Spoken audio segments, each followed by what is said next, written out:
Good afternoon? Is it? Yeah, it's good afternoon. Good afternoon, everyone. Good afternoon, Top Women Network. My name is Vuyolwethu Dubese, and I'm very glad to be back on stage today to talk about generally feedbacking on the session that we had yesterday, which really touched on diversity and inclusion and essentially why that is really good for business. But before we go into that, I think it was really important to bring in Rosh into the discussion as well, to center it around why sponsoring that particular breakaway session was important, as well as how diversity and inclusion speaks to the work that you do, speaks to the women that you represent, and why it's incredibly important that we continue to empower women in business, in entrepreneurship, young, old, and as we'll get into the discussion here today, that diversity is not inclusion, as well as it's such a broad-based theme as well. So those are a couple of the takeaways that we'll be sharing with you today. But before we get into that, Rosh, who are you? Why does transformation matter to you? And of course, just bringing it back to the business value add and why it is essentially good business. So Vuyo, I have to say thank you for actually facilitating the session yesterday. I was unable to be here yesterday, unfortunately, due to work commitments. And before I tell you about me, I just want to give a big shout out to Pravash and Charisse sitting in the audience. Hi, ladies. So that's my backup team. So if you have any questions, direct it to them. Okay. So who am I? I'm a huge advocate for female empowerment. I am surprised, actually, that after 20 years of having worked and drafted and implemented the Employment Equity Act for this country, here I am talking about employment equity. Here I am talking about diversity and inclusion. And I suspect we're going to be talking about pay differentials and the gender gap. So starkly and globally, this phenomenon continues. And it's through people like myself who advocate strongly with government and who actually set the tone right at the top in leadership, because I'm in a very senior position, to ensure that policies, systems, and practices are actually forward-looking. They start taking into account the importance of women, of people with disabilities, of people who have been disadvantaged for whatever reason. In the jurisdictions that I work, there's a number of vulnerable people that I try and reach out to. So I just want to tell you a bit of a story, Vuyo, if you don't mind. I don't. In 1998, we promulgated the first draft of the Employment Equity Act. It was actually a bill. And it was later enacted in Parliament in 1999. And it was such an honor to work under the stewardship of the legacy and the icon that is Nelson Mandela, because he actually had a vision for women in this country. And very soon after he took office, everyone would have seen the transformation in government. He wanted to set the tone from the top. And then we had to actually ask private sector to join us on that journey. So I spent a lot of my time in the private sector enforcing that journey. And so it saddens me a little bit to be here today sponsoring yet another discussion on something I thought we'd have made some progress on. And Vuyo and I were talking earlier on, and it's quite interesting to read some stats that she shared with me. We have 202 years to actually close the gap. That's if you believe the stats from World Economic Report. And they've actually surveyed over 107 countries. So if that in itself tells you quite a strong message of what we have to do to empower girls and to ensure that girls take an interest in science and maths, and more importantly, become financially independent. I think that for me will sum up what I want to do in this world. Yeah, and I'm glad you touched a bit on legacy as well, and this goes back to the systems that are in place. And a big theme a recurring theme that came out yesterday was there are these legacy systems that are put in place in business for women to intentionally not thrive. I mean, even looking at the spectrum of, a woman coming back to the workplace, being a mother, and having had the opportunity to go through maternity leave, but also the gap in that is the fact that sometimes your position or your role at work takes a back seat, right? And looking at how we can essentially reimagine a world, an enabling environment, an ecosystem where women are thriving. Just briefly touch on that in terms of how we can reimagine those systems and what steps, because there are the policies that are in place, there are the frameworks that are in place, but clearly we're moving at a snail pace, although we are moving. But how do we try and accelerate, I guess, the momentum of the work that's being done? So that's a good question. Probably it's difficult for people to accept that women have children, women see things differently. Women have different requirements. So what have I done? I think that's probably the easiest thing to tell you about, is put creches in work facilities, implemented policies that talk to work-life balance, ensure that women have opportunities to drop their kids off at school, ensure that women have, and it's not just women, sorry, I must, employees, people who have families. You've got to make it an inclusive discussion. Right. You've got to spread the accountability. Why does it always have to be the female dropping off the child? Why does it always have to be the mom going to the doctor? Why can't it be the dad? And, I've got a lot of male-dominated teams, quite frankly, and they have the same problems. They drop off their kids at school. They have to fetch their kids. So it's about education.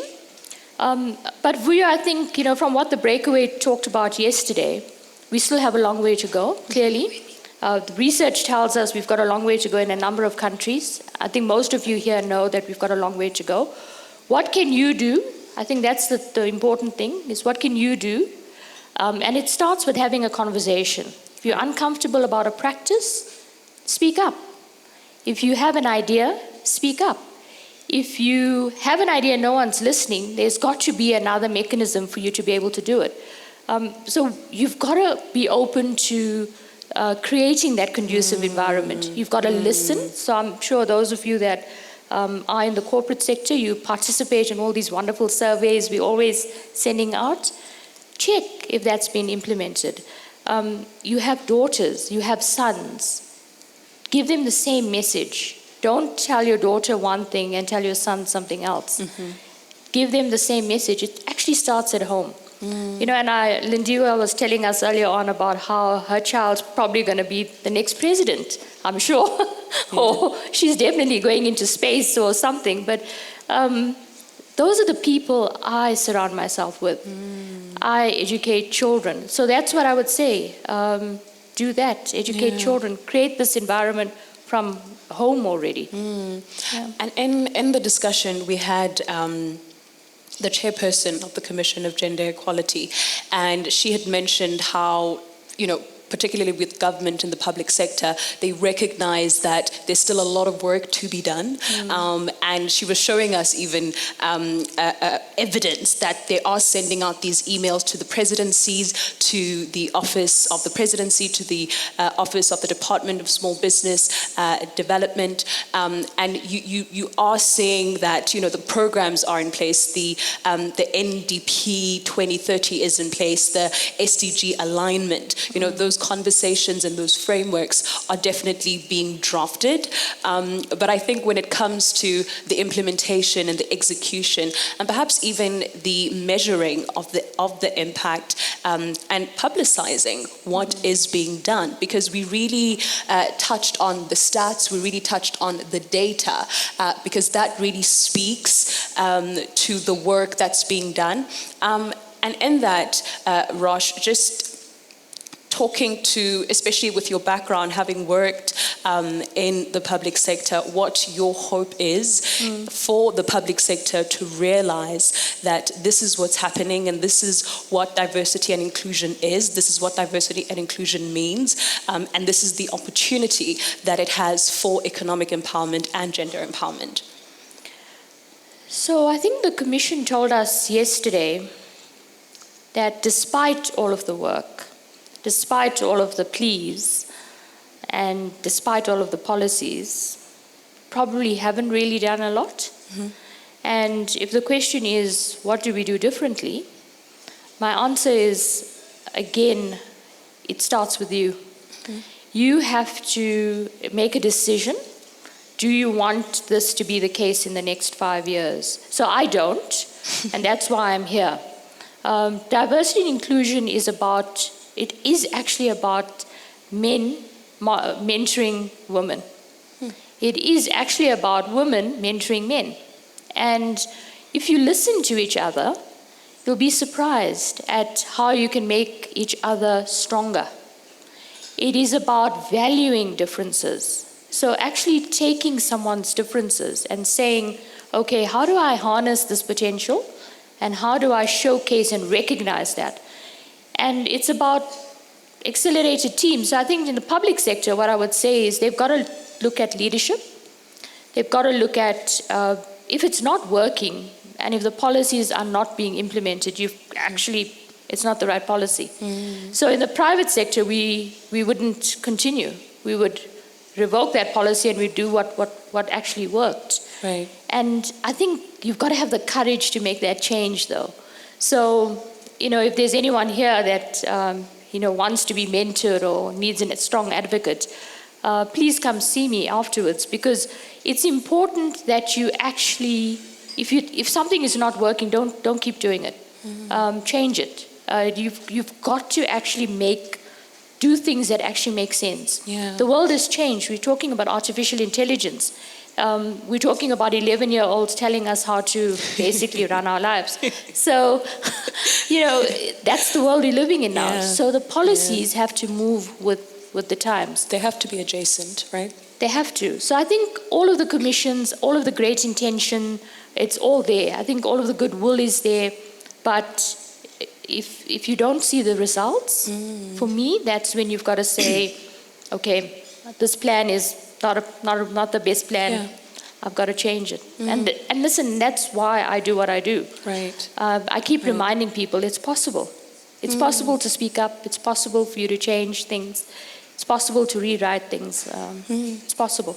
It is, absolutely. And I want to bring it back to the network of women that we have here and in practicing this diversity and inclusion.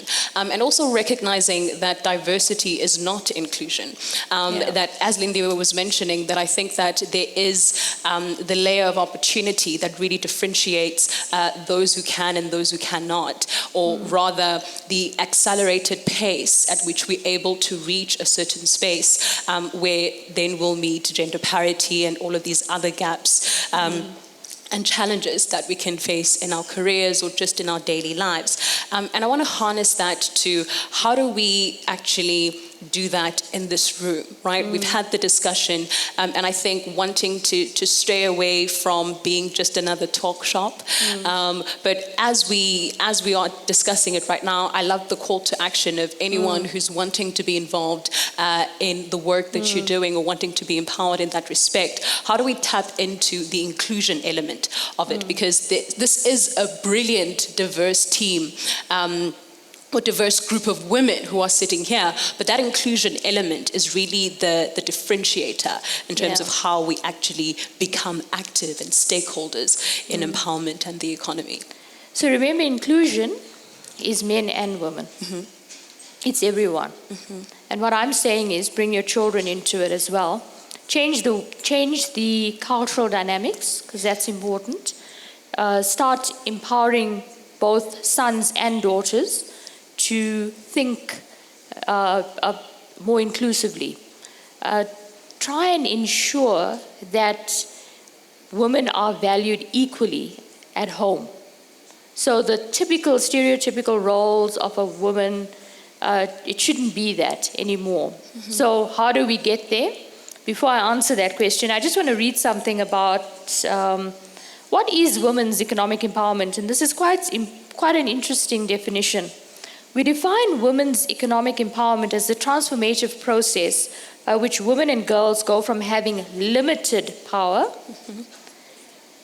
voice, and choice at home and in the economy to having the skills, the resources, and the opportunities needed to access and compete equitably in markets that can benefit them economically. So let's pick out a few key themes there.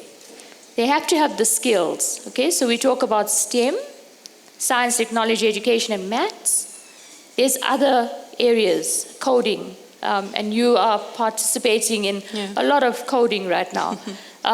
You've heard about people wanting to go to Mars. So there's lots of opportunities. So teach women and men that there should be equal opportunities. There's another important point, improve diversity of work opportunities. So don't make it just about women, make it about diversity, make it about inclusion, make it about partnering, and ensure that you have a man mentoring a woman mentoring a man. Because remember, they bring different competencies to the mix. So I think that's important as well. And to your other point about the gender pay gap, I can only say I can only do my bit. But I think the more you draw attention to the fact that women are paid less for doing similar work, governments will start regulating that. I mean, we already see it happening in the United Kingdom. It's already happened here in South Africa. It's happening in Australia. So you already see that equal pay for equal work concept is being entrenched. And I think there's the formal sector and then there's the informal sector. So that's not controlled, the informal sector, unfortunately, and we know women earn less than men in the informal sector. I really don't have the solution for how you actually address that in today's forum. I think the purpose of the breakaway was to get some of you bright minds in the room and the people here. How do we actually address the gender pay gap? If anyone has a great idea on that, please tell us, please share that with us, because I think that for me is one of the pain points of what came out of yesterday's breakaway. So Vuyo, I in part answered some of your questions.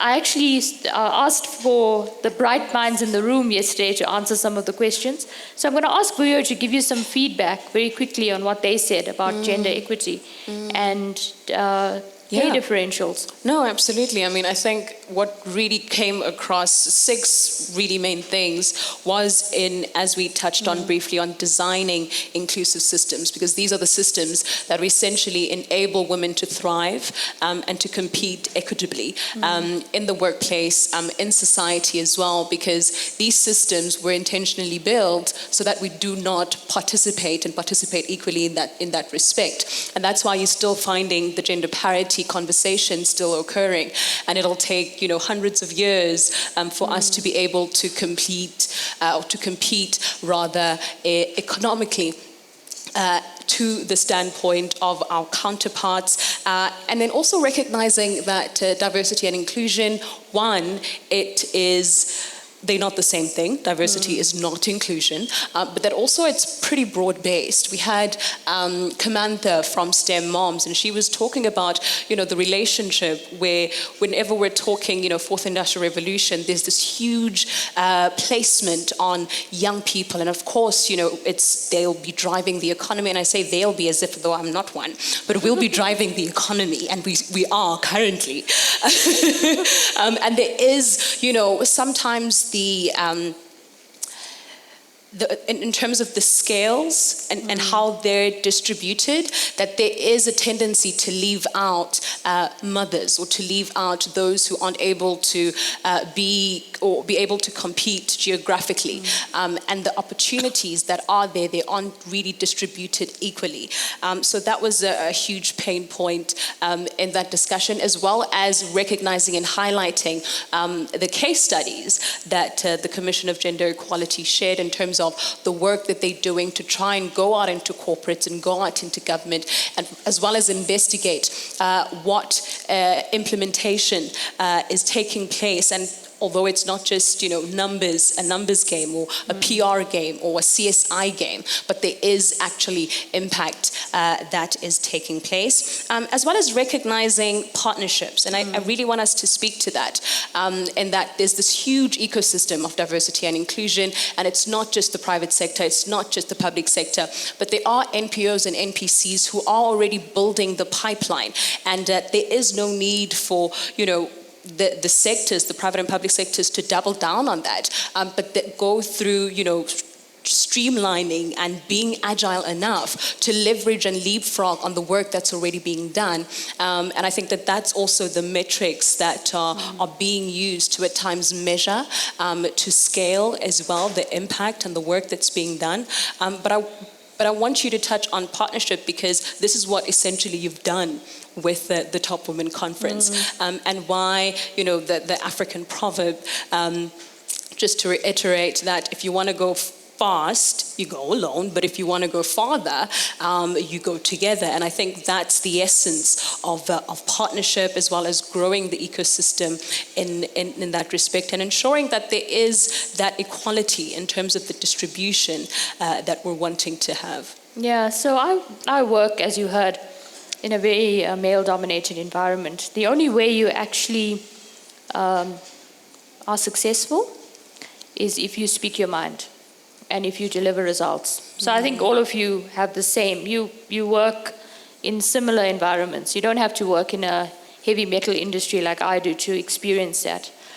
Partnering in the workplace is actually crucial to your success. It's partnering with your teams, it's partnering with your family, it's partnering with the people that you work with, and partnering with the people that probably you won't come across on a regular basis, but they are there to actually help you. You'll be amazed at how many people you can actually partner with. So some practical tools.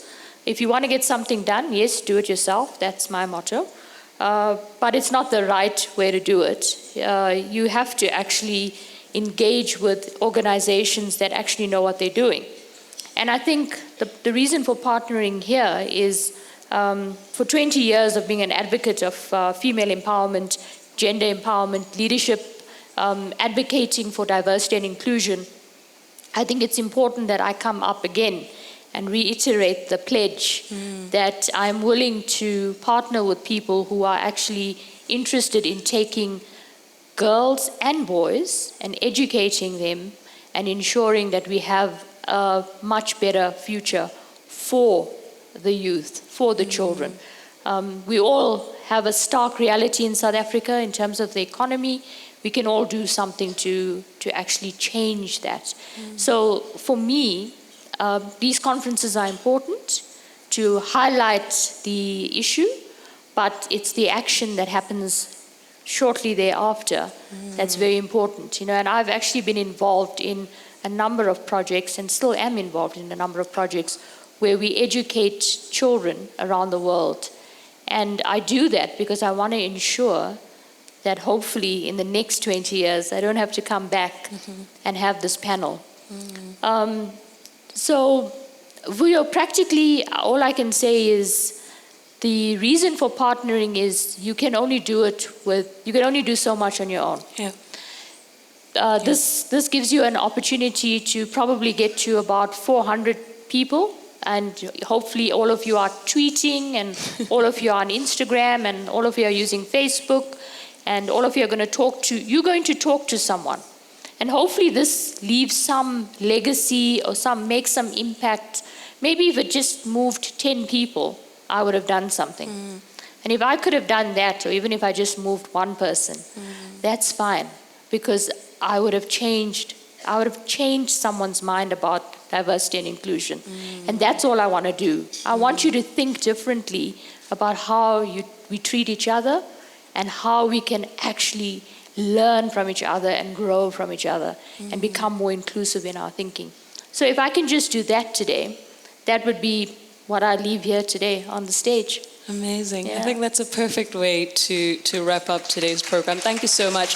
Rosh Bardien, ladies and gentlemen, agenda. Oh, come on, you can do better than that. Thank you so much.